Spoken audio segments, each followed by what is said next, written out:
Hứa Khải và Đàm Tùng Vận lại bị bắt gặp mặc đồ đôi. Trang phục của họ giống nhau đến kinh ngạc, Hứa Khải và Đàm Tùng Vận, sao họ lại bị bắt gặp mặc đồ giống nhau lần nữa?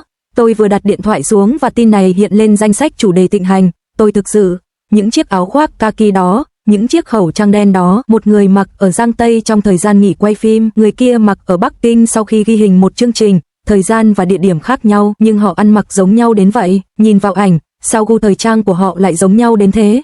Việc trang phục của người nổi tiếng giống nhau không phải là chuyện mới lạ, dù sao thì quần áo của họ cũng thay đổi liên tục, nhưng khi nói đến những chi tiết như của Hứa Khải và Đàm Tùng Vận thì khá thú vị. Áo khoác kaki thường là màu sắc dễ phối, phù hợp với hầu hết mọi người, nhưng viền đen quanh cổ áo, cộng thêm việc cả hai đều thích đeo khẩu trang đen, ngay lập tức khiến họ trông giống nhau. Tôi tự hỏi liệu các nhà tạo mẫu của họ có cùng nhắm đến một phong cách không? Hoặc có lẽ đó chỉ là sự trùng hợp, ngay cả các nhà tạo mẫu cũng thấy nó trông đẹp. Tôi nhớ hồi Hứa Khải đang quay phim, trong vòng 800 dặm, nhiều bức ảnh của anh ấy thời đó đều có phong cách tương tự. Chiếc áo khoác kaki anh ấy mặc lần này, tôi nghe nói là thứ anh ấy đã mặc khi trở về Bắc Kinh. Còn Tân Tống Vân thì xuất hiện sau khi thu âm Hy 6, cũng ăn mặc tương tự. Bạn thấy đấy, người thì trong giờ nghỉ giải lao, người thì sau giờ làm việc, cả hai đều chọn cùng một bộ trang phục. Tôi không nói họ cố tình ăn mặc như vậy, dù sao thì cũng không ai có bằng chứng, nhưng sự trùng hợp này cùng với những thông tin trước đây về việc họ mặc những món đồ tương tự dễ dẫn đến nhiều suy đoán. Hiện nay, nhiều bình luận trên mạng tập trung vào mối quan hệ ấm lên của họ, nói rằng hai người ngày càng tốt hơn. Tôi nghĩ rằng gu thẩm mỹ tương đồng đôi khi có thể nói lên điều gì đó. Có lẽ họ hòa thuận với nhau ngoài đời và có quan điểm thời trang giống nhau. Điều đó không phải là không thể, xét cho cùng, với nhiều sự tiếp xúc ảnh hưởng lẫn nhau và gu thẩm mỹ hội tụ là điều bình thường. Tôi tiếp tục lướt xem, và một số người nói rằng việc mặc trang phục cùng màu có thể mang ý nghĩa đặc biệt đối với họ, và có lẽ việc mặc riêng là một cách để tránh nghi ngờ, vì cả hai đều khá nổi tiếng và người hâm mộ đang theo dõi sát sao. Điều đó nghe có vẻ hợp lý, nếu khả năng họ xuất hiện cùng nhau tăng lên, cảm xúc của người hâm mộ có thể trở nên phức tạp, vì vậy họ cố gắng giữ khoảng cách nếu có thể, nhưng sự kết nối thần giao cách cảm trong trang phục này đã được phát hiện. Chẳng phải điều này xảy ra hơi thường xuyên sao? Nhìn vào những lần mặc đồ giống nhau trước đây của họ, đôi khi tôi tự hỏi liệu đó chỉ là sự trùng hợp ngẫu nhiên hay họ thực sự đồng điệu. Nghĩ lại, cả hai đều làm việc trong ngành giải trí, gặp gỡ nhiều người và nhiều thứ, và nhận thấy những xu hướng tương tự, có lẽ đó chỉ là sự ảnh hưởng lẫn nhau tự nhiên. Tôi thừa nhận, nhìn họ như thế này khá buồn cười. Nếu kiểu mặc đồ giống nhau này xảy ra với người bình thường, có thể chỉ là một lời nhận xét bâng quơ, này, bạn cũng mặc cái đó à? Rồi cả hai cùng cười. Nhưng khi nó xảy ra với người nổi tiếng, nó dễ dàng được hiểu theo nhiều cách khác nhau. Đặc biệt là khi xét đến những tin đồn khá mơ hồ trước đó về họ, sự trùng hợp này dễ dàng bị phóng đại. Đôi khi, tôi nghĩ các chuyên gia marketing khá giỏi trong việc tận dụng các xu hướng. Một hoặc hai lần mặc cùng một món đồ có thể là trùng hợp, nhưng nếu lặp lại nhiều lần, chúng dễ dàng bị gán mác là tình cảm thầm kín hay sự ăn ý. Nhưng bỏ qua điều đó, xét về mặt thẩm mỹ, họ trông khá hợp nhau. Sự kết hợp giữa màu kaki và đen này vừa giản dị vừa tinh tế, hoàn toàn phù hợp với độ tuổi và phong cách của họ. Nhớ lại, các vai diễn gần đây của Hứa Khải khá đa dạng, nhưng trong cuộc sống cá nhân, anh ấy dường như thích phong cách đơn giản và thanh lịch. Đàm Tùng Vận cũng vậy, mặc dù cô ấy đóng nhiều vai khác nhau, nhưng phong cách cá nhân của cô ấy thường thoải mái và dễ gần. Do đó, phong cách thời trang của họ thực sự khá giống nhau ở một mức độ nào đó. Tôi cũng tự hỏi liệu có điều gì khác ẩn sau sự hợp nhau này hay không?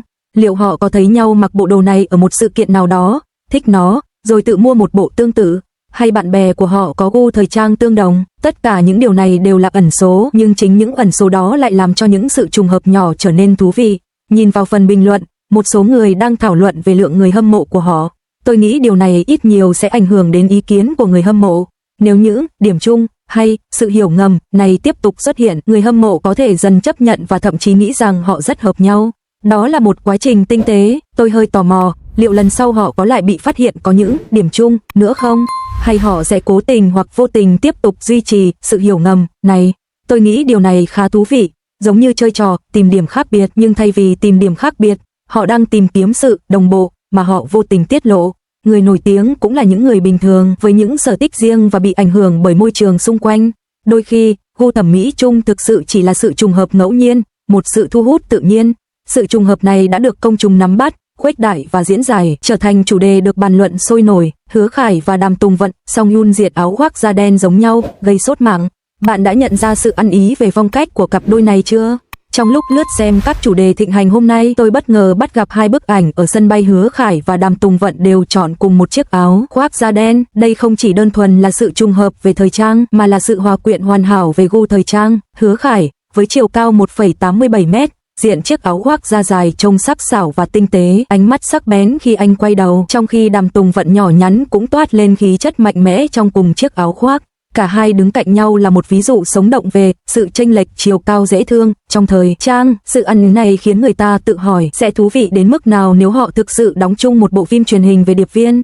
Hãy tưởng tượng cả hai cùng mặc áo khoác da đen, cầm súng, chiến đấu sát cánh trong một con hẻm tối, chỉ cần một cái nhìn thôi cũng đủ khiến trái tim khán giả đập nhanh hơn. Sự ăn ý giữa hai cặp đôi hạng A này quả thực là kiểu cặp đôi hiếm có trên màn ảnh hiện nay. Nói về gu thời trang của Hứa Khải, có một chi tiết đặc biệt thú vị, chiếc áo khoác da anh ấy mặc hôm nay thực chất là một mẫu áo đã 6 năm tuổi.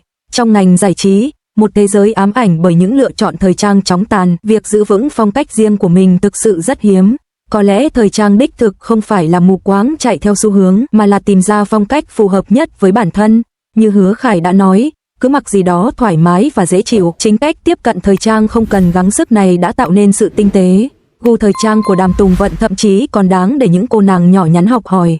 Cô ấy khéo léo sử dụng phần eo được thắt lại và phần cổ áo hơi mở, đảm bảo rằng chiếc áo khoác da dài không làm cô ấy trông thấp hơn mà ngược lại còn tôn lên vóc dáng. Kết hợp với một lớp áo lót đơn giản và bốt cổ ngắn, cô ấy trông vừa tự tin vừa sành điệu, một mẫu trang phục thu đông hoàn hảo dành cho những cô nàng nhỏ nhắn. Thực tế, quan sát phong cách cá nhân của họ cho thấy nhiều điểm tương đồng. Cả hai đều ưa chuộng những màu cơ bản, chú trọng đến đường cắt may tinh tế và chất lượng, và đều khéo léo sử dụng phụ kiện để hoàn thiện vẻ ngoài.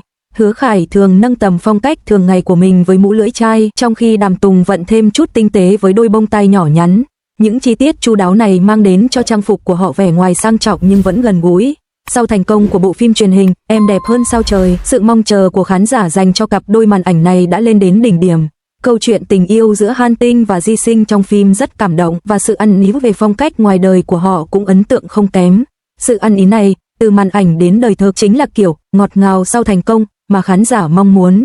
Không có gì lạ khi một số cư dân mạng thốt lên hãy hàn gắn cặp đôi Hứa Khải và Đàm Tùng Vận trên màn ảnh. Tuy nhiên, thay vì ép buộc một cặp đôi, chúng ta nên đánh giá cao thái độ chuyên nghiệp của cả hai diễn viên. Sự chuyển mình ổn định của Hứa Khải từ phim cổ trang sang phim hiện đại qua nhiều năm, và khả năng xử lý các vai diễn khác nhau một cách dễ dàng của Đàm Tùng Vận đều thể hiện sự trưởng thành của họ. Lý do khiến sự tương phản trang phục này gây xôn xao dư luận chủ yếu là vì khán giả đã chứng kiến sự kết hợp tuyệt vời giữa hai diễn viên xuất sắc. Chúng ta mong chờ được thấy nhiều sự hợp tác hơn nữa giữa họ trong tương lai, dù đó là phim truyền hình công sở hiện đại hay phim gián điệp gay cấn. Chúng ta tin rằng họ sẽ tạo ra những khoảnh khắc thú vị. Xét cho cùng, trong ngành giải trí, sự kết hợp giữa tài năng và sức hút khán giả như vậy thực sự rất hiếm. Và đối với chúng ta, những người bình thường, có lẽ ý nghĩa lớn nhất của việc theo dõi người nổi tiếng nằm ở việc lấy cảm hứng từ trang phục của họ và tìm ra phong cách riêng của mình. Vậy câu hỏi đặt ra là bạn thích phong cách nào hơn của Hứa Khải và Đàm Tùng Vận? Bạn nghĩ họ sẽ phù hợp nhất với loại dự án nào? Hãy thoải mái chia sẻ suy nghĩ của bạn trong phần bình luận.